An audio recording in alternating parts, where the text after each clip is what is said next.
Hi, hello. Today we're talking about staying organized in your homeschool. Yay!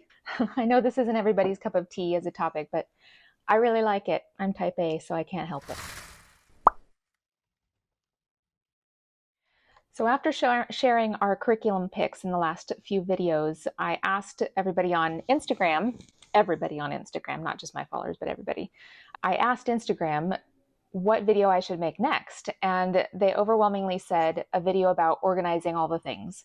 Now that we have the curriculum picked out, how do we keep it organized? How do we keep our day organized? So that's what we're here for. We're going to talk about staying organized and keeping the day moving. First of all, I want to say that you do not need a type A personality to stay organized in your homeschool. If you find a routine that might seem messy to somebody type A and it works for you, then stick with it. Also, these are things that I use. It doesn't mean that you have to use all of them. In fact, sometimes when I share some of these rhythms and routines that I use, I get messages from people saying that it stresses them out. So if it doesn't work for you, no problem. This is just what works for me, and you can take what you need and leave the rest. One of the first things I suggest you do is write out a daily rhythm. It doesn't have to include times on it. If the idea of sticking to a timed schedule is too much, then simply write out the order in which you want things to get done. Breakfast, morning basket, playtime, lunch. Just write out the order in which you think the day will move the most smoothly. You can add times. I have had seasons where I actually wrote in a time that I wanted to maybe start morning basket, a time that I wanted to schedule lunch. And then there were seasons where I didn't write in a time at all, and I just had things written out in the order I wanted them done. But it helped to know what expectations I had for myself and what expectations I had for the day. Did it mean we always stuck to it? Absolutely not. We very rarely stick to the actual daily rhythm that I have typed out, but it helped to have a plan, and that's the idea. And having this daily rhythm will help when you use the other rhythms that I'm going to be sharing with you. So within your daily rhythm, you plan out your school day. The daily rhythm can include other things that have nothing to do with your homeschool life. They can include your entire day's schedule if you want it to, or you can keep it to just your school rhythm. I do the entire day, but whatever works for you. Inside your daily rhythm, you will have the lessons that you want to do and when, or in what order. One of the things that I find most helpful within the daily rhythms is using a loop schedule for some of our subjects. I don't do every school subject every single day. It's not necessary, especially when we're, it's such a tiny class size and we can prioritize what we want to do and do it in a kind of faster way than a public school would. We can get a lot more done in a smaller amount of time. So doing science every day is not necessary. History every single day, not necessary.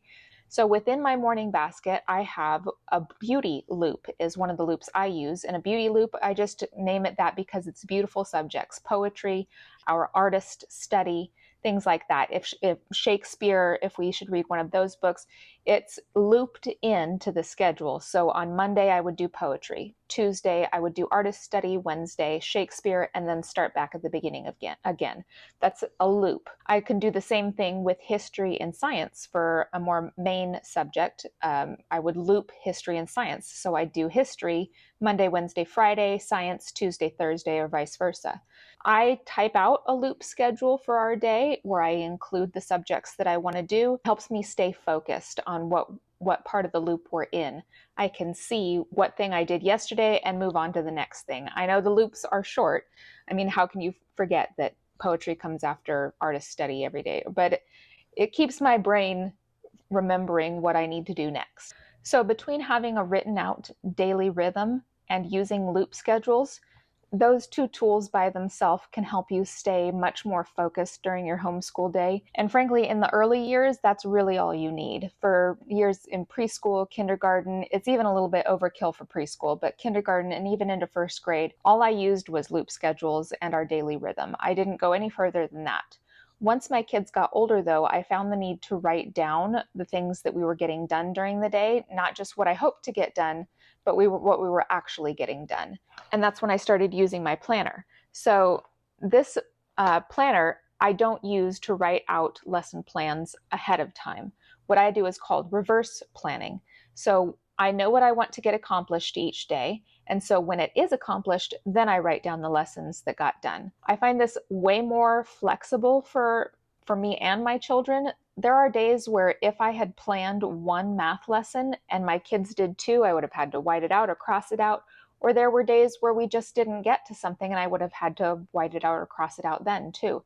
So I prefer to write down what we got accomplished. This also allows me to add in things that some people might not really kind of think of as a school subject. Like my daughter could wake up and decide she wanted to make muffins. Well, that's home economics, that's math, that's a life skill. And so I will definitely be writing that down in my plan. Reverse planning has taken away a lot of the stress and a lot of the need to feel super structured about our day. My planner is editable, so you can type in your information, like the subject fields where you would write in math, language arts, things like that. You can type things in so you don't have to keep writing that out. It also includes things like daily habit trackers, unit study planners, curriculum planners. All kinds of pages come with this, and it's all editable. I'll link to it in the description below. So now the combination of daily rhythm, loop schedules, and reverse planning has been awesome for me. But the big one that has made the biggest difference in my homeschool is probably my file system. I'm not the source of this idea. I want to give credit to Christy Clover. When I first started homeschooling, I came across one of her videos, and I'll link to it, sharing this system where she would tear apart their school books and file them based on a week schedule. Now, it doesn't have any dates on it, and I know it seems odd to rip apart school books, but when you see it put into practice, it's just so much more smooth than writing down plans and having to stick to a schedule with dates. The file system is almost like one big loop system. So I start by taking the books that we're going to use that year that might have worksheets in them, any worksheets that I might print from maybe our science curriculum, anything that is paper. I put it into a folder that shows what week we want to work on that worksheet. In, say, week 1, I would tear out the worksheets for that week from the book. And thankfully, most curriculums will give you a scope and sequence, a suggested schedule for when you need to get stuff done. You don't have to stick to it. You can put less in, you can put more in, whatever you want to do. But I usually go by the suggested scope and sequence in the curriculum book. So for instance, our Fix-It Grammar book, it has 4 lessons per week. So I take out the first 4 lessons for week 1, I paperclip them together and slide them into the week 1 folder. Each of my kids within those folders have a color-coded little folder in there as well. Like my oldest is red, my middle guy is blue, my youngest is green. So I'll put all my daughter's work in her red folder for week 1, then my middle guy, and then my youngest. I'll go down the line. And I'll just rip everything out, paperclip subjects together, and put it in the folder. I don't separate them by day because, again, if my kids decide to go ahead, like just this morning, my daughter did 2 lessons of Fix-It Grammar instead of just the 1. She felt like getting more done. So if I had separated everything by day and kept her to that very rigid schedule, she wouldn't have gone ahead and then tomorrow she'll have extra time to work on something else if she wants to. So it's unstructured in a very structured way, if that makes sense. And then I have a very good visual of how our year is progressing. I can look and see what week we're on very easily. When we finish a week, it gets moved to the back of the file box, and then the current week gets moved forward. So we are 3 weeks into school right now. Week 3 folders are at the front of the file box. And when they're done, they'll move to the back. In our file system, I plan for 36 weeks of school, just a standard school year. And then every 6 weeks, I have an orange tab that marks when we take a school break. We follow a Sabbath schedule. So we do 6 weeks of school, and then we take 1 week off. And it makes it very visual for me to have those orange tabs so I can see exactly when our next break is. I can see where we are in our school year, what week we're on, and how many weeks we have left. It's like a visual calendar for me. During the week, each of my kids has another color-coded binder. So my daughter's is red again, and my middle guy blue, my youngest is green. So they know what their color is. They can go to their binder and they can see all the week's work laid out for them in pockets. Again, I don't separate it by day, but it is separated by subject. So each pocket we'll have fix-it grammar, science worksheets. Both of my boys do all about reading, so there's a pocket for that. And they will go through the work and pick out the day's pages and work on it, and then it goes in the back pocket of the binder. When the back pocket is full at the end of the week, we take it all out, put it back in the week hanging folder, and the hanging folder moves to the back of the box. So it keeps us structured in that it helps us focus on the work that we want to get done that week, but it also gives us enough room that if a worksheet doesn't get done on one day, it can move to the next day. It can even be put in the next week's folder because that folder doesn't have a date on it. Now, there are two questions that I get asked most frequently about this file system. One, what do you do if your kid does more work than you have scheduled or less work than you have scheduled? If you consistently see your child completing all the work in the week on like Tuesday, then that's a good indicator that maybe you need to schedule a little bit more for them to do. If they consistently have to move the work to the next week because it didn't get done, you may want to pull back a little bit. On the occasions where my kids do all the work they have for the week, I can also take a Friday off and they don't have to do anything, or I could pull work from the next folder. On the occasions where they don't do the work and it needs to be moved to the next week's folder, that's not a big deal. We eventually catch up. It's really very flexible in where you put the work and how quickly you can move through it. The next question I get most frequently is what happens if there's work on the back of the page for 1 week and on the front of the page for 1 week. So say week 1 is on the front of the page, but week 2 is on the back. What do you do with that? Well, you can make it as complicated or as easy as you want. I personally just make a mental note to make sure that that page gets put into the next week's folder. But I've also had people say that they'll go as far as to photocopy the back of the page so that week 1 can be in that folder and week 2 can be in the appropriate folder as well. So going back to the binders that I keep their work in each week, I take the work out of the files and I separate it by subject into their binders. Inside those binders are pockets. There's lined paper for them to use as scratch paper. Some of our history work is in there this year. And then I also include a checklist. This checklist has been awesome. As my kids have gotten bigger, it helps them feel more independent and more on top of what they need to do. They can go down their list, they can see what they need to do each day, and then they can check it off.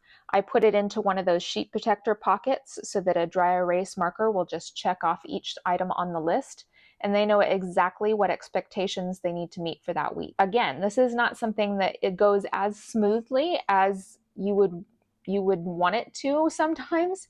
They're kids, so they forget to check things off or they forget to do something that's on the list. It's not that big a deal, but it does help them know what expectations I have for them that day. And my daughter, who's in 6th grade now, she does almost all of her work without having me move her forward. So she'll complete her IEW, go to her checklist while I'm doing reading or something with her brothers, and she'll see what she needs to do next. So it has helped her stay focused, stay on topic, and move through the school day even faster so that she has more free time later. So like I said, the loop schedule and daily rhythm are probably the tools that I would use earlier on in homeschool. But now that my kids are older and they can read and they're getting more independent, reverse planning, having my file system, and giving them those checklists during the day has helped so much with keeping things moving forward, keeping things organized. Now, when we get to the end of the year, our file system gets back to week 1. Week 1 is at the front again because week 36 moves to the back. And once we get to the end of the file system, I can take all of that work out and it's still organized by week and by child. So I can organize it the way I want to. Since I live in California, I'm not required to keep records, but I can still go through their work and choose what I want to keep.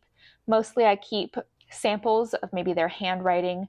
I keep samples from the beginning, middle, and end of the school year from each subject. I also keep things that they really enjoyed. Maybe they really liked one of the lessons we did or one of the projects that we did, so I keep those papers. I keep things that they doodle on. I keep whatever I want, and then I put it into a memory box at the end of the year, and the rest gets recycled. But it's all already organized for me. It takes me about an afternoon to clean it out. Now, setting up the file system does take a little bit of time. It's a time commitment to go through each book, decide how much work you want to schedule for the week, and then pull the pages out of the books, paperclip them, and file them for each child. It takes me 4 or 5 hours as the kids get bigger to actually take apart the books and file a full year's worth of curriculum. But it's so worth it. It's so worth it to me. This is the way I have always organized our homeschool. So now I have a good rhythm. I know how much I should schedule per week per child. I kind of know their rhythm, what they can handle. And it has saved so much time. It is my absolute favorite way to stay organized. So I know that was a pretty quick overview of how we do things. Daily rhythm, loop schedules, reverse planning, file system, and our daily checklists are all working together to keep us organized. I hope it wasn't too much. I hope you can gain something from this that is encouraging. You don't have to do it all the way I do it, but I hope that something was helpful. So thanks for watching.